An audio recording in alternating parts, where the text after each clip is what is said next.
Sir प्रत्येक घराघरी जाऊन सांगत होते ते योग्य वाटत नाही, तरी गावातल्या सर्व माणसांनी जबाबदारीने 15 ऑगस्ट आणि 26 जानेवारी या दोन गोष्टी डोक्यात म्हणजे घरात पण म्हणजे मुलं शिकलेली आहेत, त्यांनी पण सांगितलं पाहिजे की जरा लवकर येऊन सर्व काही गोष्टी शिक्षकांची नाही जबाबदारी, गावातल्या लोकांची, गावातल्या बाया माणसांची सर्वांची जबाबदारी असून सकाळी लवकर येणं सर्व म्हणजे जसं लग्नाला कसं आपण नटून थटून जातो त्या प्रकारे आज मी तुम्हाला इथं सांगण्याचा प्रयत्न करतोय.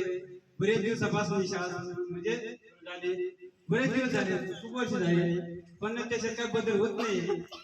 माझं म्हणणं एवढं आहे की सर्वांनी जरा व्यवस्थित टिपटापणे होऊन आणि सरांचे घरीपर्यंत सांगायचं ते वेळ आणून देऊ नका, ती जबाबदारी आपली पण आहे.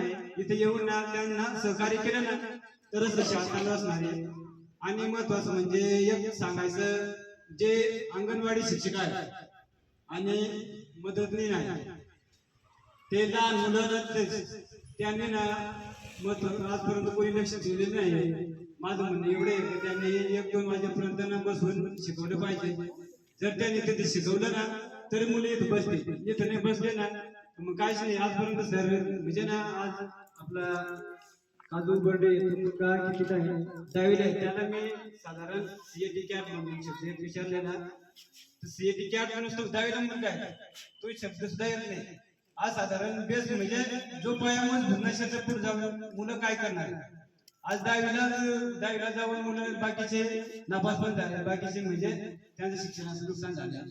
तर मी एवढं विनंती करेन त्यांनी 10वी म्हणजे 10-12 वाजेपर्यंत तरी शिकवलं पाहिजे. एबीसीडी एबीसीडी अननसा मुळाक्षरे हे सर्व गोष्टी त्यांना बेसिक नॉलेज दिलं पाहिजे. मी एवढी विनंती करेन आणि माझं भाषण संपलं.